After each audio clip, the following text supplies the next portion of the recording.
tal? Te doy la más cordial bienvenida a nuestra primera sesión de lo que es el Seminario de Desarrollo de Habilidades Directivas. Vamos a ir iniciando con esta primera sesión en la cual estaremos abordando los diferentes temas de nuestra primera unidad. Estaremos hablando propiamente de lo que son las habilidades personales e interpersonales. Hablaremos también de lo que es el desarrollo del autoconocimiento, abordaremos lo que es el manejo del estrés personal y hacia el final de esta primera cápsula estaremos abordando lo que es la solución analítica y creativa de los problemas. Bueno, pues vamos a ir iniciando sin más preámbulo acerca de lo que son las habilidades personales e interpersonales. ¿Qué son estas habilidades? Pues básicamente son las herramientas esenciales que todos usamos de manera inconsciente o consciente para desenvolvernos en nuestro día a día.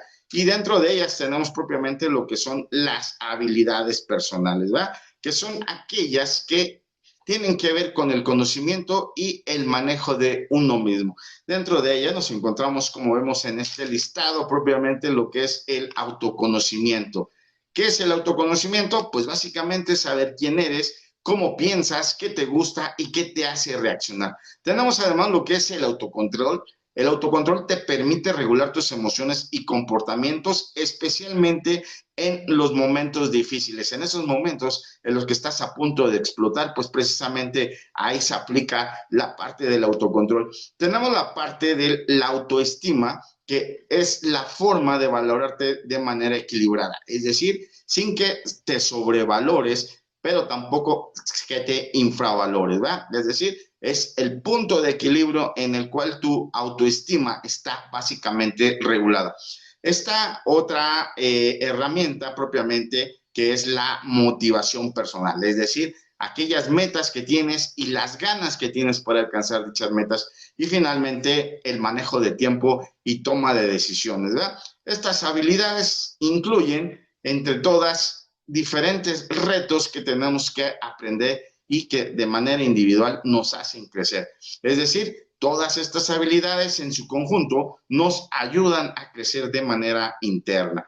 Y bueno, por el otro lado tenemos también las habilidades interpersonales. Estas habilidades están relacionadas con de la manera en cómo vamos a interactuar y cómo nos comunicamos con las demás. Algunas de las más importantes están aquí propiamente en este listado. Está la comunicación efectiva, que es básicamente saber expresar las ideas y poder escuchar también en un momento dado con mucha atención. Por el otro lado tenemos lo que es la empatía, que es ponerse en el lugar del otro, es decir, comprender las emociones de las otras personas. El trabajo en equipo, que nos permite colaborar, nos permite negociar y también nos permite en un momento dado compartir responsabilidades. Está por otro lado lo que es la resolución de conflictos, es decir, manejar los desacuerdos de manera positiva. No siempre vamos a estar de acuerdo con otras personas, pero cómo manejamos esa situación, cómo resolvemos esa situación. Si la resolvemos de manera positiva, pues estamos entrando precisamente en esa resolución de conflictos. Y la asertividad, que es defender tus ideas sin agredir a los demás, pero tampoco sometiéndote a los pensamientos o a las acciones de otras personas. Entonces, en su conjunto, estas habilidades son las que nos permiten en un momento dado conectar mejor con todas las demás personas. Y bueno, dentro de este primer tema vamos a ir iniciando propiamente con lo que es el desarrollo del autoconocimiento. Vamos a partir que el desarrollo del autoconocimiento es la base de todas las habilidades personales. Y bueno, este autoconocimiento, lo primero que tenemos que entender es qué es el autoconocimiento. Bueno, pues básicamente lo vamos a interpretar o entender como la capacidad de entender quién eres, de tus pensamientos, tus emociones, tus valores y por supuesto tu comportamiento, como ya lo hemos predefinido previamente. Y bueno, todo esto nos permite identificar lo que son las fortalezas, las debilidades y también nuestras motivaciones que nos permiten continuar adelante. ¿Por qué es importante desarrollo del autoconocimiento? Bueno, en primera instancia es importante porque en un momento dado nos va a permitir mejorar en la toma de decisiones, nos va a fortalecer lo que es nuestra autoestima y también nos va a dar una mayor confianza. Nos facilita, por supuesto, las relaciones personales de manera saludable y es el primer paso para desarrollarnos como personas. Y bueno, ¿cómo podemos desarrollar esta parte? Bueno, obviamente diríamos, no hay una receta mágica como tal, pero es importante siempre tener una autoobservación. Y bueno, ¿qué mejor manera de llevar esa autoobservación? Pues creando prácticamente un diario personal, ¿verdad? Que permite ir evaluando. Hoy en día escribes lo que estás haciendo y bueno, lo puedes considerar en un momento dado intrascendental o también en un momento dado muy importante de manera positiva o negativa, pero conforme pasa el tiempo y tú vuelves a releer esa información que has escrito, en la cual te has expresado de la manera y en el sentimiento que te encuentras en ese momento, pues con el tiempo valorarás si esa reacción ha sido positiva o ha sido negativa y también ya con la cabeza fría en un momento dado te permite pues mejorar las situaciones y también observar o autocriticarte en cuestiones donde piensas que has hecho lo correcto, lo mejor, lo más, has explotado todo tu potencial, lo escribes y con el tiempo te das cuenta que tal vez fue una buena decisión, pero no necesariamente la mejor decisión.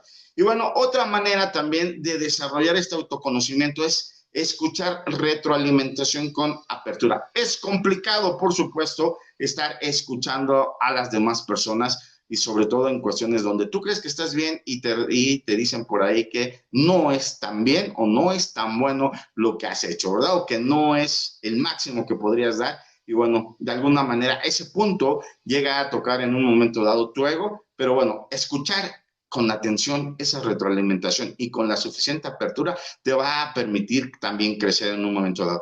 Y bueno, por supuesto, practicar el mindfulness o meditación, usar diferentes herramientas como enneagramas o pruebas de personalidad. Todo esto van a permitir en un momento dado el desarrollo propiamente de lo que es el autoconocimiento.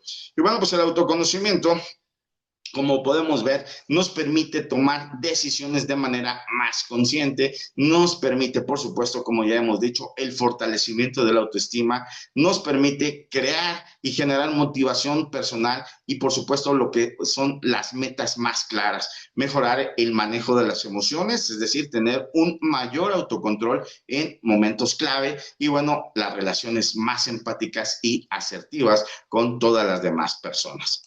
Bueno, pues eso es básicamente lo que es diríamos, la parte del autoconocimiento, el cual es una habilidad necesaria propiamente para desarrollarla dentro de lo que es la dirección, ¿verdad? Y bueno, otro punto importante que por ahí es común es propiamente el manejo del estrés personal.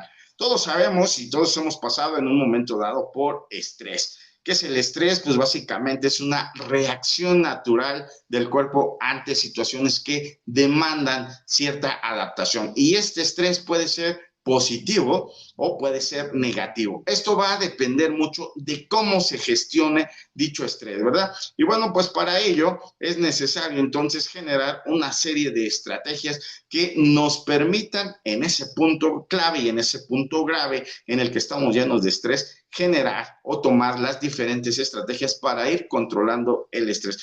Por supuesto, lo decimos así como una receta. Cuando estamos en el día a día y estamos viviendo el estrés, es muy complicado seguir esta serie de pasos, pero qué mejor que tener pues siempre como esa pequeña guía que nos permite en un momento dado disminuir esos graves niveles de estrés que se alcanzan por las situaciones complicadas en las que estamos pues prácticamente pues viviendo, en las que estamos pues diríamos inmersos por la cantidad de trabajo o de actividades que nosotros estamos realizando. Y bueno, pues lo primero sería la técnica de respiración consciente y con pausas activas. Son técnicas simples que hay que inhalar profundamente, sostener por 4 segundos, 5 segundos y exhalar, ¿verdad? Y así sucesivamente.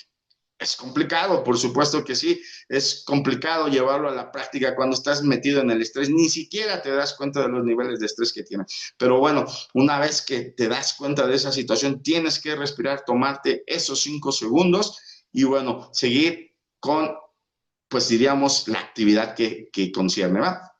Bueno, la otra cuestión también para disminuir el estrés o para controlar el estrés básicamente es gestionar el tiempo y las prioridades. Generalmente te estresa que tienes que entregar trabajos de manera inmediata, que tienes que hacer 10,000 cosas en un punto dado y bueno, entonces es necesario, a veces no estamos muy acostumbrados propiamente a el uso de las agendas y bueno, este es el punto en el cual la agenda de verdad tiene pues un nivel de importancia alto, ¿verdad?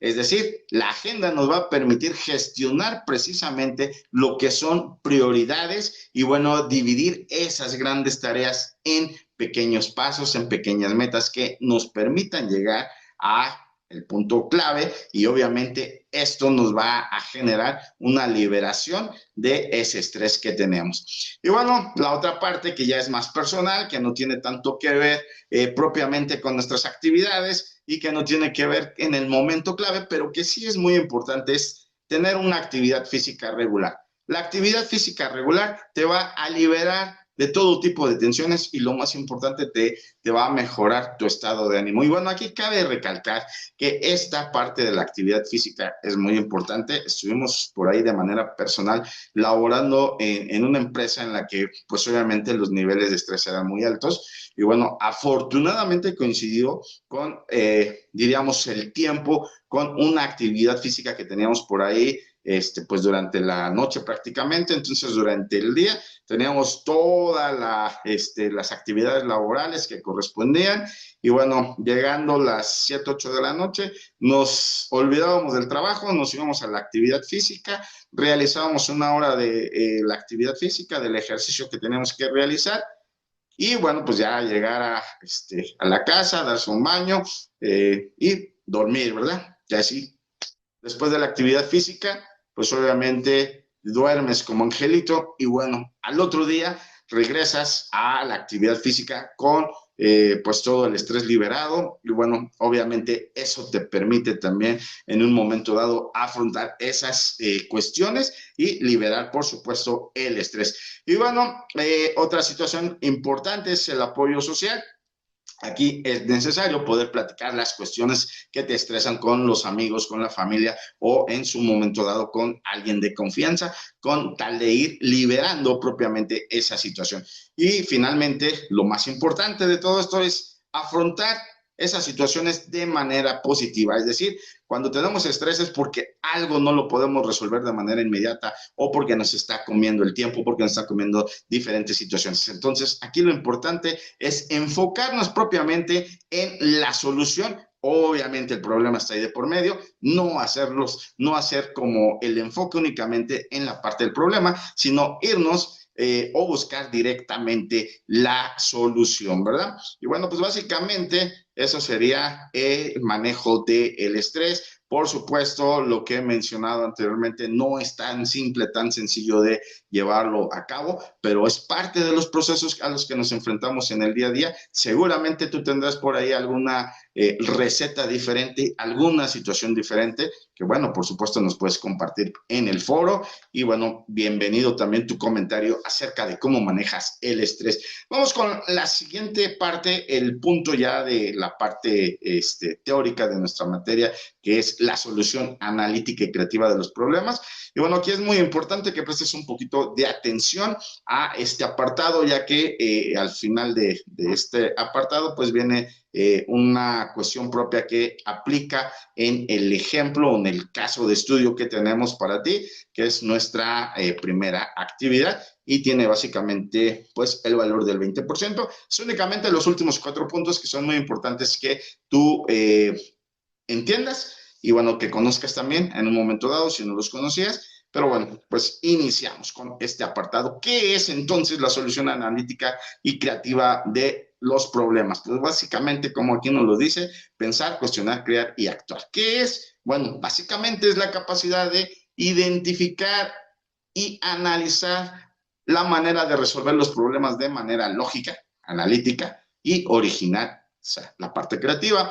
Y bueno, implica entonces observar con claridad, pensar fuera de lo común y obviamente tomar decisiones efectivas.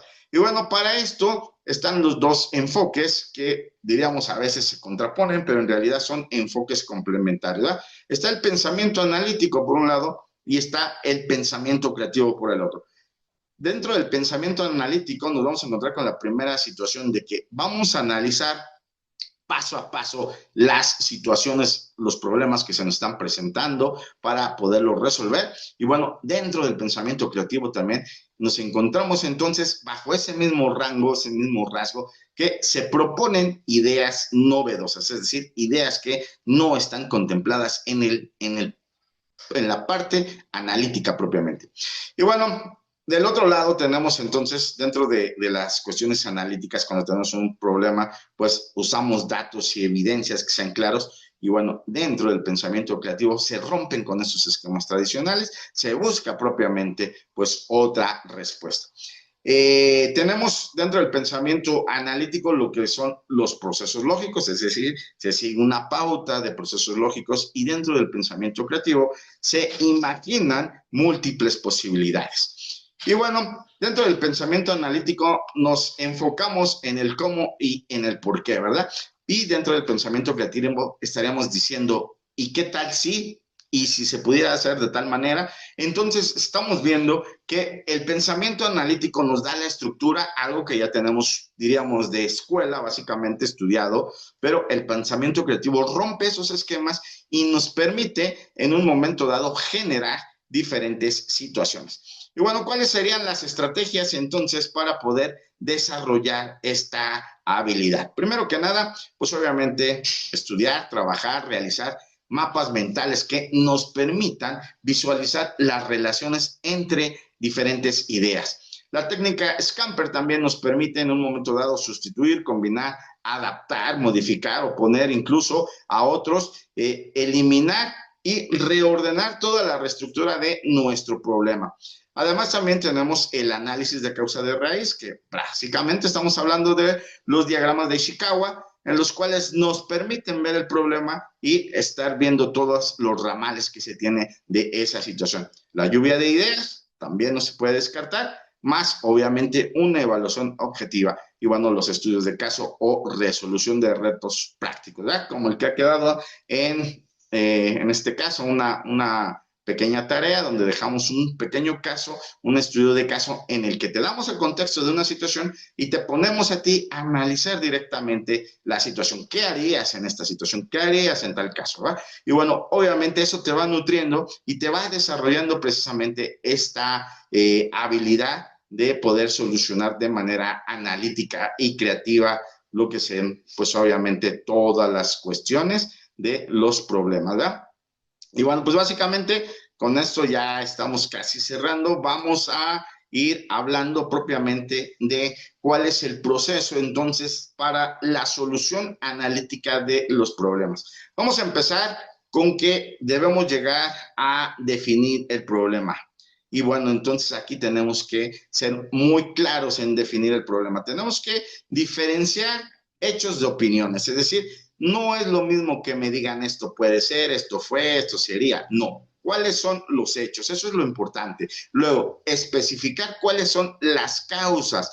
Pedir la información, obviamente, a todas las partes implicadas, plantear el problema de manera explícita y clara, identificar si se está violando alguna norma, qué norma se está violando, determinar de quién es el problema específicamente y evitar plantear el problema como una solución disfrazada. Esa es básicamente la definición del problema que, bueno, como hemos visto, pues obviamente tiene una serie de características para llegar a la definición del problema. No suele ser siempre tan sencillo definir el problema, por supuesto, pero bueno, esa es la base de poder avanzar y dar en un momento dado una solución. Lo que sigue, pues básicamente es eso, ¿no? Generar soluciones alternativas, es decir, posponer la evaluación de alternativas, asegurarse de que todos los individuos implicados generen alternativas, especificar también alternativas que sean congruentes con las metas Y lo más importante, construir sobre las ideas de los demás, ¿verdad?